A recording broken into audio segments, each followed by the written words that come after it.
दूसरो न कोई, दूसरो न कोई। भाई छोड़या बंधु छोड़या, छोड़या जग सू। साधुअन संग बैठ बैठ, साधुअन संग बैठ बैठ, लोक लाज खोई रे। मेरे तो गिरधर गोपाल, दूसरो न कोई, दूसरो न कोई। तो सबसे पहले भक्ति में विश्वास जगाओ ठाकुर जी के प्रति, और वह विश्वास सामान्य नहीं, इतना अटूट होना चाहिए ठाकुर जी के प्रति कि मेरे संग जो हो रहा है, गिरते गिरते चलते चलते गिर गए, नाक में लग गई तो भी ठाकुर जी विश्वास रखो कुछ अच्छा ही होना है, इसलिए नाक टूटी है मेरी। इतना भरोसा रखो ठाकुर जी पे। करोड़ों का कोई मुनाफा होने वाला था, वर्षों से प्रतीक्षा कर रहे थे, तब जाकर के कुछ करोड़ों की संपत्ति आने वाली थी, पर किसी कारण से छूट गई। समझ जाना ठाकुर जी शायद हमारे घर को लंका नहीं बनाना चाह रहे थे, इसीलिए नहीं आई। जिससे बहुत प्रेम करते हैं उसके लिए माता जी से लड़ लिए, पिताजी से लड़ लिए, भाइयों से लड़ लिए, जन्म कुंडलियां दिखवा ली, फिर भी विवाह नहीं हो पाया। समझ जाना ठाकुर जी पहले ही चाह रहे थे या तो बढ़िया आवेगी भैया जीवन में, या तो बढ़िया आवेगो, या के काजे इतनो मत रोवे। हर चीज में ठाकुर जी की कृपा मानो, यह विश्वास अटूट चित्त में लाओ। तो भक्ति की प्रथम धारा विश्वास।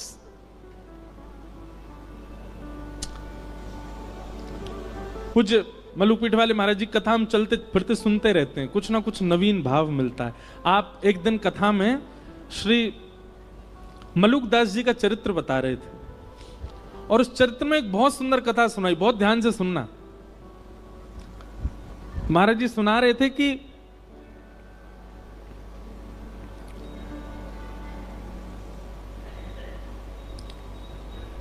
कोई प्रवचन कर रहा था, तो प्रवचन में अनेक लोग बैठे थे। उसी में श्री मलुकदास जी अपनी युवावस्था में जब घर आदि का त्याग नहीं किया था, तो वहीं प्रवचन बैठ करके सुन रहे थे। तो प्रवचन सुनते सुनते लोग बाग आपस में चर्चा करने लगे। बोले ये बाबा को बस चले तो ये हमारे काम धंधा छुड़वा के बस यही कहेगो राम राम जपो, ठाकुर जी का नाम जपो, तिलक लगा करके केवल भक्ति भाव में रहो। अरे कर्म नहीं करेंगे तो दाल रोटी राम जी खिला जाएंगे क्या? कर्म नहीं करेंगे हमारे घर परिवार को राम जी चला जाएंगे क्या? ये भी कथा वक्ताओं पे कोई काम नहीं है, बस एक ही बात कहते हैं, जहां ले चलोगे वहीं मैं चलूंगा।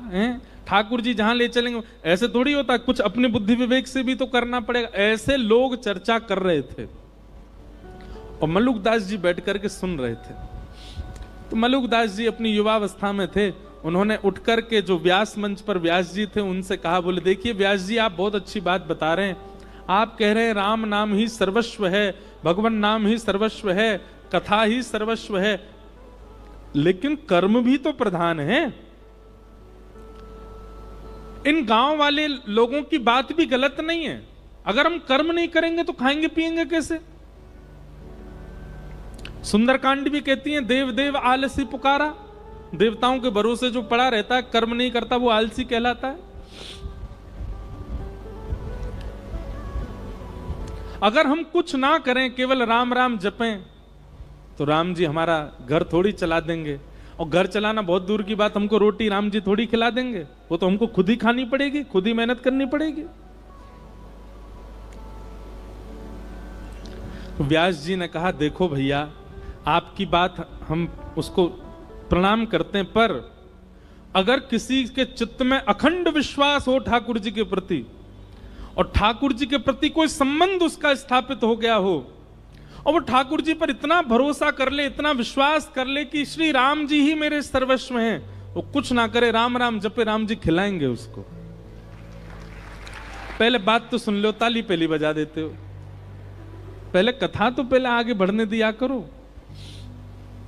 व्यास जी ने मलुकदास जी, तो मलुकदास जी बोले ठीक है, मैं अटूट विश्वास के साथ आज से राम नाम जप में बैठ रहा हूं, और मैं गांव में नहीं बैठूंगा, मैं जंगल में जाऊंगा, और जंगल में भी बीहड़ जंगल में जाके बैठूंगा जहां मुझे कोई नहीं जानता हो, कोई नहीं पहचानता हो, जहां पर हिंसक जीवों के अलावा कोई आता ही ना हो। देखता हूं कि राम जी मुझे खिलाएंगे कि मुझे किसी जानवर को खिलवा देंगे। सब गांव के लोग बोले भैया अब प्रमाणित हो जाएगा कि राम नाम और भक्ति भाव ये प्रमाणित है कि नहीं। मलुकदास जी वन में गए और बीहड़ वन में गए। वहां पर एक विशाल वट का वृक्ष था। आसपास दूर दूर तक किसी के आने जाने का कोई मतलब ही नहीं था। एक सामने नदी बह रही थी।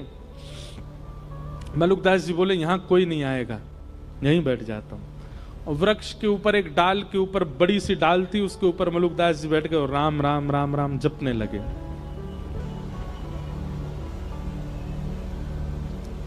आप राम नाम का जप कर रहे थे। मन में अनंत विश्वास था राम जी के प्रति कि श्री राम जी सब भक्तों पर अनुग्रह करते हैं, मुझे भी श्री राम जी अनुग्रहित करेंगे। इस विश्वास के साथ राम नाम जपने लगे। आपका राम नाम जप चल रहा था, घंटों तक राम नाम जप चलता रहा। तभी कुछ यात्री घोड़ा पे बैठ करके वहां से निकलने लगे। आप लोगों ने विचार किया ये स्थान तो बहुत बढ़िया है, बढ़िया नदी भी बह रही है और यहां दूर दूर तक कोई है भी नहीं, यहीं स्नान करते हैं और फिर बढ़िया जो भोजन लेके आए यहीं पाएंगे प्रेम से। यात्री जन अपने घोड़े से उतर गए, नदी में स्नान आदि करके जैसे ही अपना भोजन आदि सब उन्होंने खोला, इतने में ही डाकू और डकैतों ने वहां आने लगे। उनके घोड़ों की नालों की आवाज आने लगी। तो जितने यात्री थे उन सब ने विचार किया, बोले भैया बड़े बड़े डाकू आ रहे हैं, ये सब हमको मार देंगे, सब हमारा सर्वनाश, जल्दी भागो यहां से। सारे यात्री अपना भोजन पानी वहीं छोड़ छाड़ करके भाग गए। डाकू आए। डाकुओं ने आकर के देखा कि महाराज सुंदर सुंदर रबड़ी, सुंदर मिष्ठान, सुंदर 56 भोग और रोटी आदि सब वहां खुली रखी है। डाकू के साथ जितने लोग थे सबने कहा सरदार जी आज तो कुछ बनाना ही नहीं पड़ेगा, आज तो देखो ठाकुर जी ने बढ़िया व्यवस्था करी है, 56 भोग यहीं लगे लगाए मिल गए हम लोगों को। अब तो आज तो यहीं रोटी पाएंगे, यहीं लड्डू उड़ाएंगे, यहीं प्रेम से रबड़ी पाएंगे और इसी से ही आनंद होएगा आज तो। इतने में सब टूट पड़े भोजन पर, सब उठाने लगे रोटियां और सब्जियां सब डालने लगे, अपने हाथ में पकवान लेने लगे। जो सरदार मुखिया था डाकुओं का, वो थोड़ी देर इधर उधर देखने लगा, बोले रुको रुको रुको अभी मत पाना। इस विहंगम जंगल, बिहड़ जंगल में नदी के तट पर इतने 56 भोग मिलना, पहली बात तो इसमें यह सत्य है कि भगवान ने कोई अनुग्रह करके हमारे लिए व्यवस्था करवा दी। लेकिन दूसरी बात एक और हो सकती है, क्या हमको कम से कम 5 राज्यों के राजा ढूंढ रहे हैं।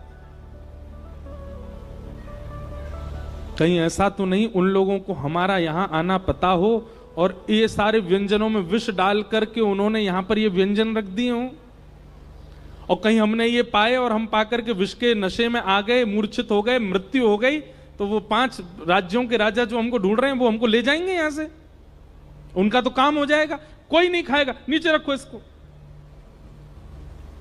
संग वाले बोले महाराज बहुत दिन से रबड़ी नहीं पाई, देखो गुलाब जामुन नहीं पाई, खान दो। बोले नहीं नहीं नहीं नहीं हम ऐसे नहीं खा सकते। एक काम करो, अपनी टोली से बाहर का जो हो, जो हमारी टोली से बाहर का ऐसा कोई राह चलता मिल जाए उसको पकड़ लाओ, उसको पहले खिलाओ, उसको खिला करके देखेंगे अगर इसमें विष हुआ मर जाएगा, पता चल जाएगा, नहीं हुआ तो हम भी पालेंगे। सब ढूंढने लगे लेकिन दूर दूर तक तो जंगल कुछ मिले ही नहीं। तभी सरदार की नजर गई, पेड़ के ऊपर श्री मलुकदास जी बैठे थे, राम राम राम राम राम राम जप रहे थे। तुरंत उसने, अरे देखो ये बैठा अब ऊपर भगत, इसी ने विष मिला करके सारा भोजन नीचे, पकड़ के लाओ उसको नीचे। ऊपर चढ़ गए, मलुकदास जी को पकड़ के नीचे ले आए। मलुकदास जी बोले भैया क्या कर रहे हो? बोले हाथ पांव बांधो इसके, और हाथ पांव बांध करके इसको सारा भोजन खिलाओ। मलुकदास जी मनी मन विचार कर रहे थे, मैंने तो कहा था राम जी खिलाने आएंगे, पर ये तो डांकू खिलाने आया। मलुकदास जी ने मुंह बंद कर लिया, मैं नहीं खाऊंगा, मैं नहीं। तभी सरदार उतरा अपने घोड़े पे से, और मलुकदास जी का मुंह इतनी जोर से पकड़ा, बोले खाएगा कैसे नहीं, ठूस ठूस के खिलाओ इसको। और सबरे लड्डू ले, गुलाब जामुन ले, रबड़ी ले, पकवान ले ले करके मलुकदास जी को खिलाए। मलुकदास जी के नेत्र सजल हो गए, बोले जय हो राघव जी, जय हो मेरे राम जी। मैंने आपसे क्या प्रार्थना की? मैंने कहा था कि नाथ राम राम जपने से यदि राम जी भोजन करा जाएंगे तो मैं मान जाऊंगा कि भजन में बल है।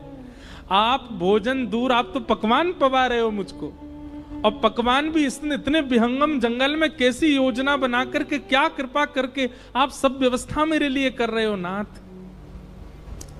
उस दिन श्री मलुकदास जी का निष्ठा हो गई, विश्वास हो गया नाम में, और उसी दिन बस निकल पड़े, श्री राम नाम के आश्रय पर ही निकल गए। और हमारे भारत भूमि को एक अद्भुत संत प्राप्त हुए, मलुकदास जी महाराज। और उन्होंने एक पद लिखा, बहुत पद हैं मलुकदास जी के, एक पद लिखा, भाई नाही बंधु नाही कुटुंब कबीलो नाही, ऐसो कोई मित्र नाही, जासो कछु लीजे, दीन बंधु दीनानाथ, मेरी सुध लीजे, दीन बंधु दीन। कहता मलुकदास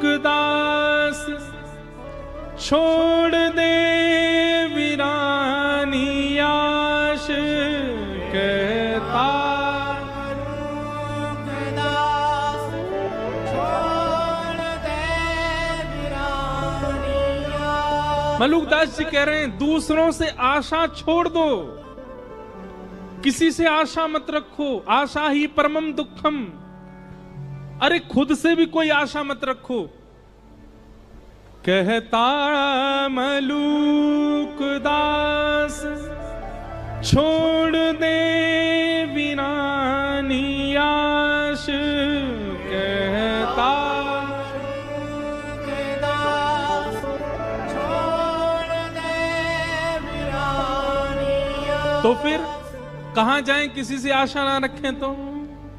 तब मलुकदास जी कहते हैं, साचो नाम तेरो दाता, साचो नाम तेरो दाता, साचो नाम तेरो दाता, साचो नाम तेरो दाता, और किसको लीजिए,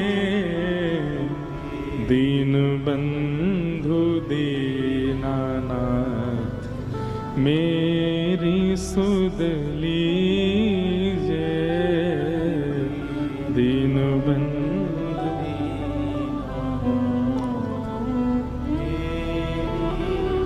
तो भैया तीन बातों की गांठ मान लीजिए। सबसे पहला विश्वास, ठाकुर जी के प्रति इतना अटूट भरोसा कर लो कि बस अब उतना विश्वास किसी पे है ही नहीं, बस ठाकुर जी सर्वस्व हैं। मेरे संग जो हो रहा है, मेरे परिवार के साथ जो हो रहा है, वो सब ठाकुर जी मेरी श्रेष्ठता के लिए कर रहे हैं। मेरे पैर में चोट लगी, मुझे घाटा हुआ, मेरा ये छूट गया, मुझे ये मिल गया, कोई भलाई होगी मेरी, आप विश्वास मानिएगा। जिस दिन आप इतना विश्वास भरोसा ठाकुर जी पर कर लेते हैं ना, तो गलत और अच्छा ठाकुर जी नहीं करते हमारे साथ। पर जब हम हर क्रिया को ठाकुर जी की प्रसाद समझने लग जाते हैं, तो ठाकुर जी की दृष्टि पड़ती है, देखो कुछ भी हो रहा है इसके साथ, लेकिन ये फिर भी यही मानता है कि मेरी कृपा है। तब ठाकुर जी अनुग्रह करते हैं, दृष्टि भर के देख लेते हैं और सब मंगल होने लग जाता है। Thanks for watching video. Like, share and subscribe.